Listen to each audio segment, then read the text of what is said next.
சூர்யா வந்து மகா வந்து தொடர்ந்து வந்து ரொம்ப நல்ல மாரி கவனிச்சிட்ருக்காரு. அவங்களுக்கு தேவைகள் எல்லாமே வந்து அவ்வளோ அழகா பண்றாரு. இத பார்க்கும்போது மகாக்கு சந்தோஷம் தாங்கவே முடியல. அதே மாரி மகா வந்து பூஜை பண்றாங்க வீட்ல. அவருக்கு உங்களுக்கு வந்து நெக்லஸ் வந்து பரிசு குடுக்குறாரு. அத பார்த்துட்டு வந்து செமையா டென்ஷன் ஆயிடுறாங்க ராஜலக்ஷ்மி. உடனே வந்து ராஜலக்ஷ்மி என்ன பண்ணுறதுன்னு தெரியாம பார்த்துட்டே இருக்காங்க. அப்போ மகா வந்து தன்னோட ஃபீலிங்ஸ வந்து வெளிய சொல்றாங்க எல்லார்கிட்டயும். இந்த மாரி இவ்ளோ நாள் வந்து அவர் என்ன ஏத்துக்க மாட்டாருன்னு நெனச்சேன். அவ்வளோதான் என் வாழ்க்கை அப்படின்னு நெனச்சேன். ஆனா இப்ப தான் தெரியுது கண்டிப்பா அவர் மனசுல நான் இருக்கேன்னு. கொஞ்ச நாள்லயே என்னை ஒய்ஃபா ஏத்துப்பாருன்னு நம்பிக்கை வந்துடுச்சு. எப்போ வந்து அவர் வந்து சொன்னாரோ எல்லார் முன்னாடியுமே அப்பவே எனக்கு தோணிச்சு அப்படின்னு சொல்லிட்டு சந்தோஷப்படுறாங்க. சீக்கிரமாவே பாரும்மா குட்டி கிருஷ்ணன் வீட்டுக்கு வரப்போறாரு அப்படின்னு சொல்லிட்டு சொல்றாங்க பாட்டியும். உடனே மகா சந்தோஷப்படுறாங்க. இதெல்லாம் பார்த்து செம்மையா டென்ஷன் ஆயிடுறா ராஜலட்சுமி. உடனே வந்து சூர்யா கிட்ட போய் கேட்குறாங்க, என்னதான் நினச்சிட்டு இருக்க? நானும் பார்த்துட்டு இருக்கேன்டா. டோட்டலாகவே நீ மாறி இருக்க. எப்போ வந்து தாத்தாக்கு அன்னைக்கு உடம்பு சரியில்லையோ அன்னைக்கு பூஜை அன்னைக்கு அப்பையிலேருந்து நீ மாறிட்டு இருக்க. என்ன விஷயம் சொல்லு அப்படின்னு யோசிக்கிறாரு. தாத்தாக்கு ரொம்ப உடம்பு சரியில்லை அப்படின்னு சொல்லிட்டு நான் மாறினேன்ற விஷயத்த சொன்னால் பெரிய பிரச்சனை ஆகிடும். அதுக்கப்புறம் தாத்தாக்கு என்ன ஆச்சுன்னு கேட்பாங்க. அது வேற சொல்ல வேண்டியது இருக்கும். அதனால் நம்ம இப்போ எல்லாம் சொல்லாமல் இருக்கிறது அம்மா கிட்ட நல்லது. இங்கே பாருமா, உங்ககிட்ட ஒரே ஒரு விஷயம் மட்டும் சொல்கிறேன். எந்த காலத்திலும் மகா எனக்கு ஒய்ஃபாக வரவே முடியாது.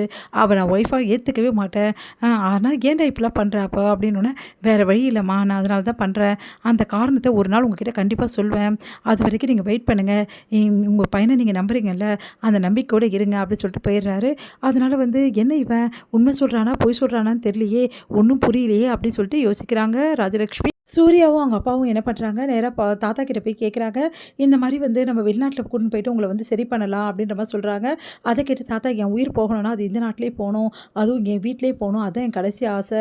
அதனால் நான் வெளிநாட்டுக்கு ட்ரீட்மெண்ட்டுக்காக வரமாட்டேன் அப்படின்ற மாதிரி சொல்லிடுறாரு. என்ன பண்ணுறதுன்னு தெரியல, வீட்டுக்கு தெரியவும் கூடாது, என்ன பண்ணுறது அப்படின்னு யோசிச்சுட்டு இருக்கும்போது பாட்டி வந்து எதுக்காக இப்போ தாத்தாவை தொல்லை பண்ணுறீங்க, இந்த டைமில் அவர் ரெஸ்ட் எடுக்கணும்னு சொல்லிட்டு அமுச்சு விட்டுறாங்க. சூர்யாங்க அப்பா வந்து சூர்யா கிட்ட கேட்குறாரு, இந்த மாதிரி வந்து தாத்தாவோட ரிப்போர்ட்ஸ்லாம் எங்கே இருக்குன்னு சொல்லிட்டு என்னோடய ஃபோன்லேயும் சேவ் பண்ணி வச்சுருக்கேன், அதே மாதிரி வந்து வீட்லேயும் வச்சுருக்கேன் அப்படின்ற மாதிரி சொல்கிறாரு. ஓ அப்படியா, சரிப்பா, யாராவது ஃபோன் எடுத்து பார்த்துட்டு போகிறாங்கன்னு சொல்லி சொன்னோன்னே, சரி நான் கேர்ஃபுல்லாக தான் இருப்பேன் அப்படின்னு சொல்லி சொல்கிறாரு. மகா வந்து பெட்ஷீட்லாம் க்ளீன் பண்ணிகிட்டு இருக்காங்க. அப்போ சூர்யாவோட ஃபோன் வந்து அடிக்குது. யாராக இருப்பாங்க அப்படின்னு சொல்லிட்டு ஃபோன் எடுக்க போகிறாங்க. சூர்யா எங்கே போனார், அவர் எங்கே போனான்னு சொல்லிட்டு பார்க்குறாங்க. பார்த்தா அவர் ரெஸ்ட் ரூமில் இருக்கார். சரி நம்மளே எடுத்து பேசுவோம்னு சொல்லிட்டு எடுக்க போகிறாங்க. கரெக்டாக சூர்யா வந்து அப்படியே வந்து அவங்க கிட்டேருந்து பிரிங்கிறாரு. அடுத்தவங்க ஃபோன் எடுக்கக்கூடாதுன்னு தெரியாது. நீங்கன்னா அடுத்தவங்களா? ஆமாம் நான் அடுத்தவன் தான். இங்கே பார், தேவையில்லாமலாம் பண்ணாது புரியுதா, என் ஃபோன்லாம் நீ அட்டன் பண்ணவே கூடாது, உனக்கு அந்த ரைட்ஸே கிடையாது அப்படின்னு மாதிரி சொல்கிறாரு. ஏங்க நீங்கள் நல்லா பேசுகிறீங்க, நல்லா பழகுறீங்க, திடீர்னு இந்த மாதிரி பேசுகிறீங்க, அப்போ இவ்வளோ நேரம் நீங்கள் பேசுனதெல்லாம் எங்கிட்ட நடிப்பா? ஐயோ நம்ம தெரியாமல் வந்து ஒரிஜினல் நம்மளுக்கு வெளியே வந்துடுச்சு, இப்போ எப்படி இவ்வளோ சமாதானப்படுத்துது அப்படின்னு சொல்லிட்டு பின்னாடி மகான்னு போகிறாரு. போங்க, நீங்கள் எதுவுமே நம்ப மாட்டேன் அப்படின்னு சொல்லிட்டு மகா வந்து படிக்கிட்ட இறங்குறாங்க. உடனே மகா அப்படின்னு சொல்லிட்டு பிடிச்சி இழுக்கிறாரு. பார்த்தா சாரியை பிடிச்சி இழுக்கிறாரு. கரெக்டாக அவங்க முந்தானியை எல்லாருமே வீட்டில் இருக்கவங்களே எல்லாருமே பார்த்துட்டு அப்படி சூர்யாவா இது அப்படின்னு சொல்லிட்டு அப்படியே பார்க்குறாங்க. ஐயோ எல்லாரும் பார்த்துட்டாங்களே, இப்போ என்ன பண்ணுறதுன்னு தெரியலையே அப்படின்னு சொல்லிட்டு அப்படியே வந்து மகாவோட முந்தானி பிடிச்சி இழுத்துட்டு அப்படியே விட்டுறாரு. எல்லாரும் பார்த்துட்டு என்னடா இதெல்லாம் அப்படின்னு சொல்லிட்டு எல்லாம் பார்த்துக்கிட்டே இருக்காங்க. உடனே வந்து ராஜலட்சுமி வந்து செம்மையாக முறைக்கிறாங்க.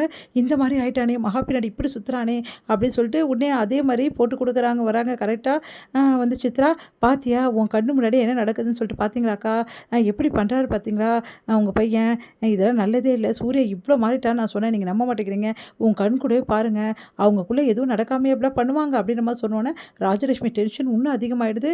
அப்படியே பார்த்து முறைக்கிறாங்க. சூர்யாவையும் மகாவையும். இதோட முடியுது.